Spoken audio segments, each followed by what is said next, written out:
At the family party, my father raised his glass, smiled, and told me to leave. No warning, no hesitation, just those words, loud enough to cut through the laughter and clinking glasses. I stood up, heart hammering, my napkin still in my lap, my breath caught halfway to protest. Everyone turned to look some confused, others pretending not to hear. But then Jonah stood up too. My husband's chair scraped against the wooden floor with a sound that silenced the room even more than my father's cruelty. And what Jonah said next didn't just defend, might shattered the illusion my family had protected for decades. That was the night I stopped trying to earn love I should have always had. That was the night my husband taught me what real family actually means. But to understand how we got to that moment, I need to take you back to the beginning. Growing up in the Harper household felt like living inside a glass museum. Everything was pristine, orderly, admired from the outside, but fragile if you got too close. My father, Gerald Harper, was the curator of that world. A successful litigation attorney with a reputation for being razor-sharp in court and colder at home. My mother, Ruth, tried to soften him, I think.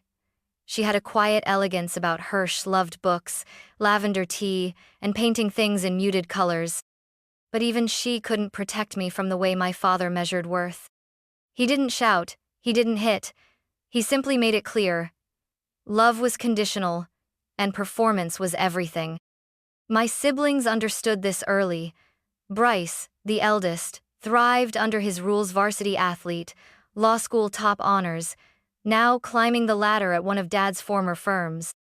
Lauren, the golden girl, went into medicine, of course cardiothoracic surgery, just like Dad had hoped. Their successes were celebrated with champagne and speeches. Mine were tolerated. From a young age, I loved stories.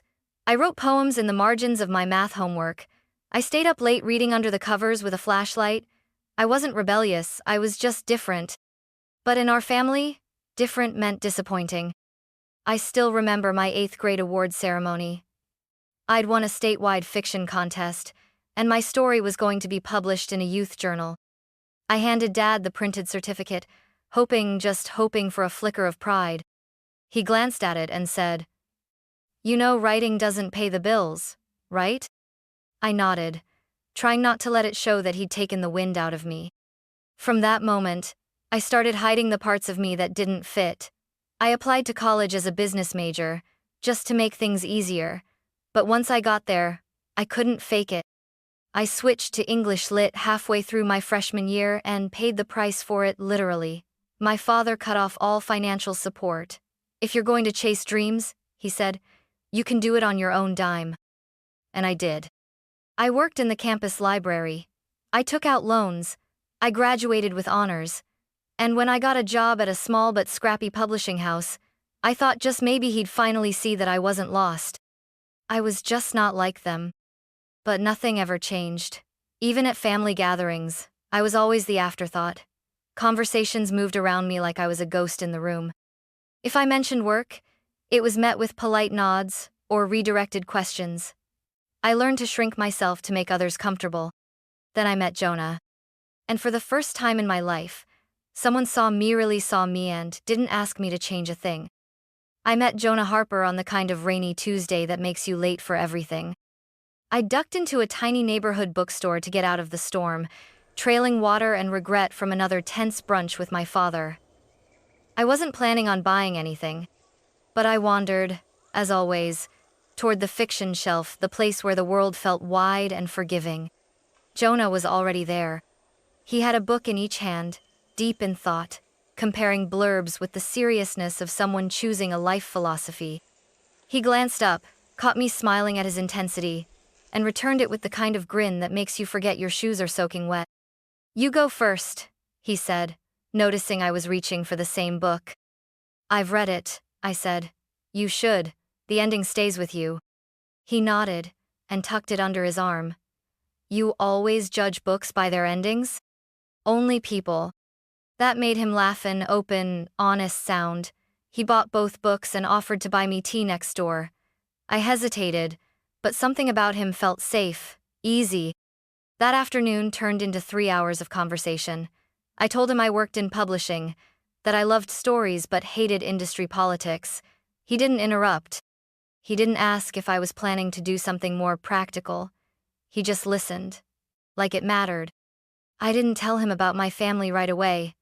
I didn't tell him how small I felt when I was around them, how every compliment came with a caveat, or how I'd trained myself to expect disappointment. But he saw through it, somehow. On our third date, I mentioned how I was scared of failing, that I always felt like I was one step away from not being enough. He looked at me and said, "Who told you that lie?" I didn't answer, but he didn't press. Instead, he showed me, over time, what it looked like to be loved without a scorecard. Jonah made coffee every morning and left the light on when I worked late. He cheered when one of my authors landed a mid-size book deal like it was the Pulitzer. He asked about my writing. He asked about me. The first time he met my family, he wore a navy blazer and brought a bottle of wine. My father said, "You're in tech, right? Not a real job, but at least it pays." Jonah smiled politely, but his eyes flicked toward me concerned. "Afterward," he said gently, "you never have to prove yourself to them, not to anyone." It was the first time someone gave me permission to stop performing. When we got married a year later, my father didn't walk me down the aisle. He said he was busy that weekend. My brother sent a check. My sister texted, "Congrats." But Jonah's family came. His mom cried. His dad called me our Melis. And for the first time in my life, I belonged. It arrived on thick ivory cardstock, sealed in an envelope with my father's monogram in gold foil. Just seeing it made my stomach clench. At first, I thought it was for someone else. My name looked so out of place next to that kind of formality. But there it was, in my father's stiff handwriting. Harper Family Celebration, hosted by Gerald Harper. Formal attire, immediate family only. No mention of what we were celebrating, no warm note. Just logistics, a date, a location, a time. I stared at it for a long while before setting it on the kitchen counter. Jonah was making coffee, humming softly, and glanced over. "Something from work?" he asked. I handed him the envelope. He read it, then looked at me with that familiar mixture of concern and patience. "You don't have to go." "I know," I said, but I couldn't stop staring at it. Maybe this is, I don't know, a step, an olive branch. He wouldn't invite me just to humiliate me, right? Jonah didn't answer immediately. He just reached for my hand. "If we go together. And you don't owe anyone any, especially, not Payne dressed up as family." I nodded. But a small, ridiculous part of me still hoped. Maybe he was softening. Maybe, with Mom gone, he finally saw how fractured we'd become. I bought a dress. Dark green satin, the kind that whispered elegance without trying too hard. I had my hair done, even though I hated salons. Jonah wore his navy suit, the one he kept for weddings and meetings with investors. In the car on the way there, my heart wouldn't slow down. I kept rehearsing polite things I might say, ways to start again. Maybe Dad would say he'd read one of my authors. Maybe he'd ask me a real question. Instead, he didn't even greet us at the door. The party was at my parents' old house now, technically his house, since Mom had passed. The lawn was trimmed like always. The porch light glowed like nothing had changed. But everything had. Inside, the music was soft jazz, the kind my father liked. My sister, Lauren, wore a floor-length gown and was already sipping champagne. My brother, Bryce, laughed loudly in the center of a circle of colleagues and cousins. No one rushed over to greet me. Lauren raised an eyebrow. "You made it," she said, flatly. Then she looked at Jonah. "I see you're still together." "Still," Jonah replied coolly, placing a hand on my back. "And doing well." Bryce barely glanced up when I passed. "Hey Mel," he said, as if I were a mail carrier, not his sister. I found myself shrinking again, folding into that quiet version of myself I had perfected over the year, smiling politely, saying nothing, waiting to be seen. I didn't know yet what my father had planned. But I felt it. Like the heaviness in the air before a storm. The living room had been rearranged to look like a small banquet, Hall-white tablecloths, crystal vases, soft music drifting through the air like everything was perfect. Except it wasn't. As Jonah and I moved through the space, I realized something. No one made room for us. Conversations flowed around us like we weren't there. No one asked about my work or my life, or even offered the kind of hollow compliments that families usually exchange at parties. We were guests, but also intruders. Lauren was standing near the fireplace, holding court in a red silk gown. She gestured dramatically as she told a story about a difficult patient who'd nearly bled out, but was saved by her swift hands. The people around her laughed and nodded, clearly captivated. When she saw me, she didn't stop talking, just gave me a once-over and said, "Melis, green's a bold choice, but at least you're trying." I bit my tongue. Bryce was surrounded by younger men from Dad's firm. They toasted to promotions, bonuses, investment portfolios. When I walked by, one of them asked, "So, what do you do?" Before I could answer, Bryce cut in. "She works with books, like editing or publishing or, stuff like that." "Cute," the guy said, raising his glass. "We need more creative types." I nodded, as if I hadn't just been erased. Jonah leaned close to my ear. 10 more minutes, he whispered, "then we can say our hellos and go home." "I can make it through dinner," I whispered back, more to convince myself than him. When it was time to sit, I noticed something even more deliberate. The long dining table had place cards. Lauren was seated to my father's right, Bryce to his left. Jonah and I? We were placed at the far end next to Great Aunt Marlene, who spent most of the night spooning mashed potatoes onto her napkin and asking if Jonah was my driver. I felt like I was watching my family celebrate something I hadn't been invited to, like I was the mistake they had all silently agreed to tolerate for one night. The food was excellent. Dad always hired caterers for these things, but it tasted like cardboard in my mouth. My father had barely acknowledged us all evening. And yet, I kept watching him, waiting, hoping for a glance, a word, a sign. He laughed with Lauren, clinked glasses with Bryce, spoke animatedly with his colleagues from the firm. I sat across the room and felt like a shadow in my own bloodline. Jonah squeezed my hand under the table. "You don't owe them your pain," he said quietly. "Not tonight, not ever." I nodded, but the ache inside me only grew heavier. I didn't know he was going to raise a glass in the next few minutes. I didn't know he was about to turn that room into a courtroom and I was the case he'd already decided to dismiss. The sound of a spoon tapping gently against a wine glass rang out sharp, clear, unmistakable. My father had risen. Everyone quieted. He didn't have to ask for attention. Gerald Harper had always commanded it. He stood at the head of the table, tall and composed, holding his crystal glass like a gavel. His gaze swept the room, pausing on each of his children, Lauren, then Bryce before finally landing on me, briefly, barely. "I want to thank you all," he began, "for being here tonight. It means a great deal to me to celebrate with those who matter most." A soft chorus of agreement rose from the table. He continued, "We've had our share of challenges, but this family has always persevered, through discipline, through excellence, through shared values." Jonah's fingers tightened slightly around mine. I look at my son Bryce, head of his division before 35, a man of integrity and leadership. A round of applause.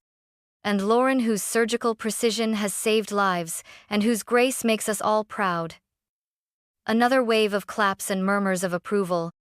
I stared at my plate, cheeks burning. My fork felt like it weighed 100 pounds. "And then," he said, lifting his glass slightly higher, "there are those who choose a different path, who chase dreams and call it passion." My heartbeat slowed. I've always believed that success comes from contribution, tangible, measurable contribution. And then he looked straight at me. "I'm sorry, Melis," he said, his voice calm, emotionless. "But tonight is not for you." The room went silent.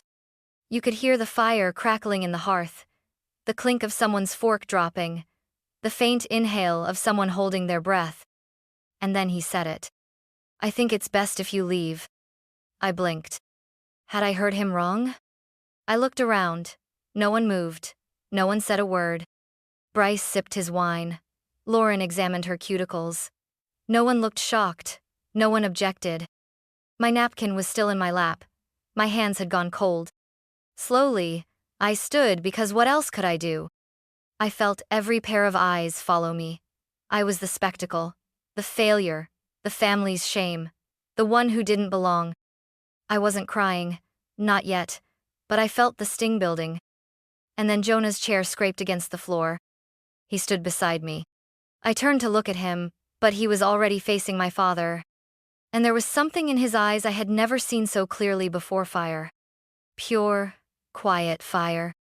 The kind of rage that doesn't explode. Debut, cuts sharper than anything screamed. The room held its breath. And then Jonah reached for his own glass. "I'd like to say something too," he said. My father's jaw clenched. "This isn't your place." But Jonah was already raising his glass. And in that moment, I knew everything was about to change. Jonah's voice was calm, but it cut through the air like glass. "I'd like to make a toast," he repeated, this time louder, clearer, steadier. The room froze. Forks midair, conversations dead, heads turning. My father narrowed his eyes. "You're not family," he said. Jonah didn't blink. "That's debatable, but tonight, I'm the only one acting like it." A few gasps. I wasn't breathing. I couldn't move.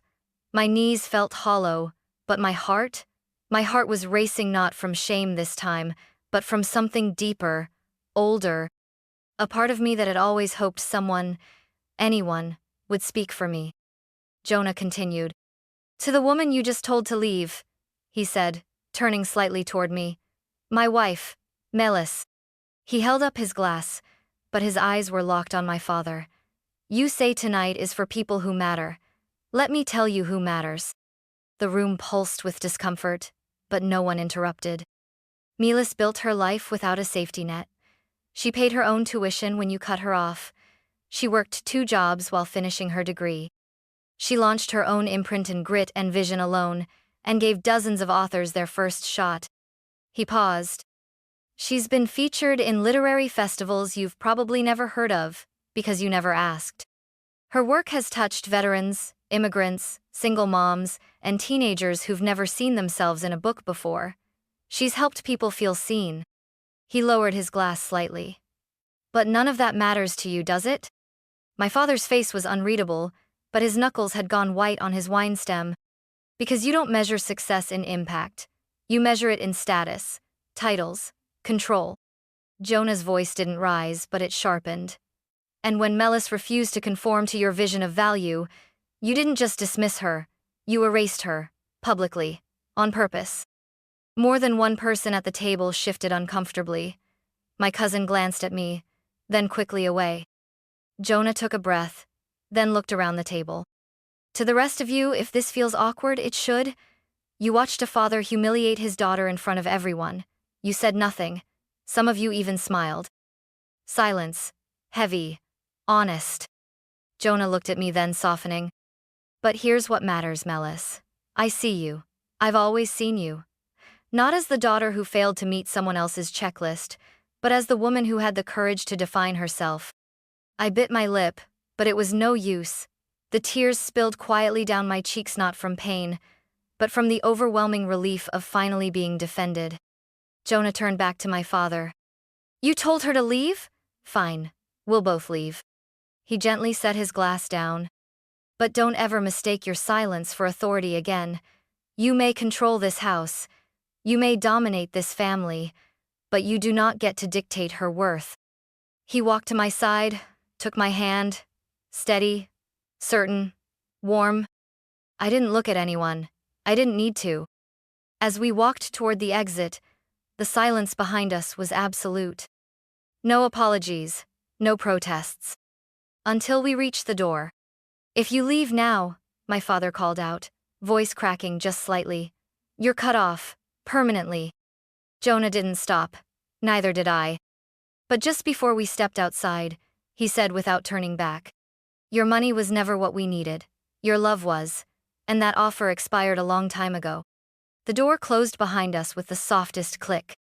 But in my chest, it sounded like freedom. The drive home was quiet. Not the heavy, suffocating kind of silence that used to stretch between my father and me, but something different, gentler, spacious, like air finally let back into a sealed room. Jonah didn't speak. He just held my hand, steady and warm, his thumb tracing circles on my skin. I stared out the window at the passing streetlights, unsure if what I felt was heartbreak or relief. Maybe both. When we got home, I barely made it to the couch before the tears came. Not the quiet, restrained kind I'd mastered over the years, but loud, aching sobs that ripped through me in waves. Jonah sat beside me the whole time, letting my grief crash against him like he was the shore and I was the sea. "I'm sorry," I gasped between breaths. "You didn't sign up for this." "Yes," he said firmly, brushing hair from my face. "I did, and I'd do it again." That night, I didn't sleep. My body was still, but my mind replayed every moment this voice, their silence, the look on Lauren's face like I was the one ruining something sacred. The next morning, there was a text from Bryce. That was unnecessary. Dad was just trying to celebrate. A message from Lauren came 2 hours later. "You always make things about you. Hope you're happy." I didn't reply. For the first time, I realized. They weren't confused. They weren't surprised. They just didn't care. And maybe they never had. 3 days later, I made an appointment with a therapist, someone I'd quietly bookmarked years ago but never dared to call. Her name was Dr. Elaine Soto. Her voice on the phone was calm, grounded, the kind of tone that didn't demand anything from me. "I've been trying to prove something for a long time," I told her in our first session, "but I don't even know what it is anymore." She nodded thoughtfully. "Do you know what it feels like to be loved without performance?" I didn't answer. The truth felt too raw. Over the next few weeks, I began to unspool years of silence. Dr. Soto helped me name things I had once dismissed: emotional neglect, covert gaslighting, family enmeshment. "You survived by becoming small," she said gently one day. "Now it's time to take up space." And slowly, I did. I started writing again, not for work, not for deadlines, but for myself. I wrote messy journal entries, angry letters I never sent, poems that made me cry. Jonah and I began looking at listings in another city somewhere, quieter, farther, new, a clean slate. One afternoon, as I packed a box of old photos, I found a childhood drawing tucked between pages of a yearbook. It was a picture of a girl with a cape and books for wings. I stared at it for a long time. That girl had never really left. She'd just been waiting for someone to remind her she could fly.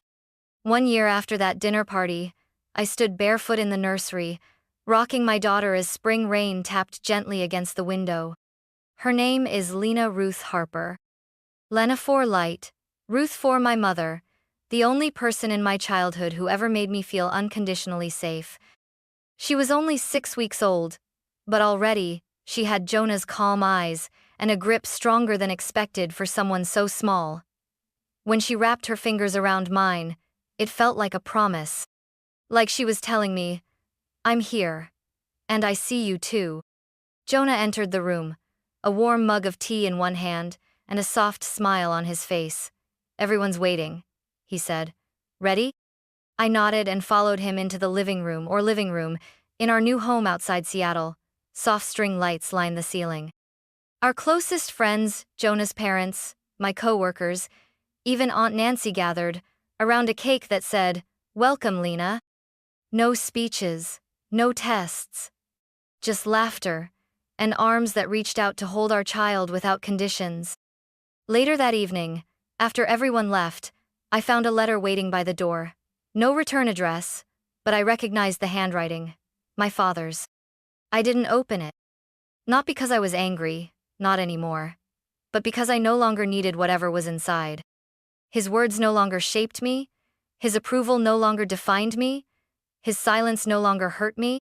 I placed the envelope in a drawer, not as a wound, but as a reminder of the woman I used to be, the one who begged for permission to belong. Now I belong to myself. and to this life I'd built brick by brick, word by word, choice by choice. That night, I sat beside Lena's crib, watching her tiny chest rise and fall. I thought about all the things I'd once been afraid to say, all the truths I'd buried under politeness, and shame, and hope that never came.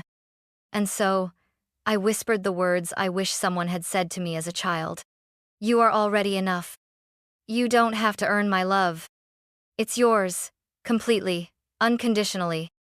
As I said it to her, I realized I was saying it to myself, too. To the little girl with the drawing of books for wings. To the young woman who walked out of a room full of family and found freedom waiting on the other side. To the mother I had become. And to the daughter I was always meant to be.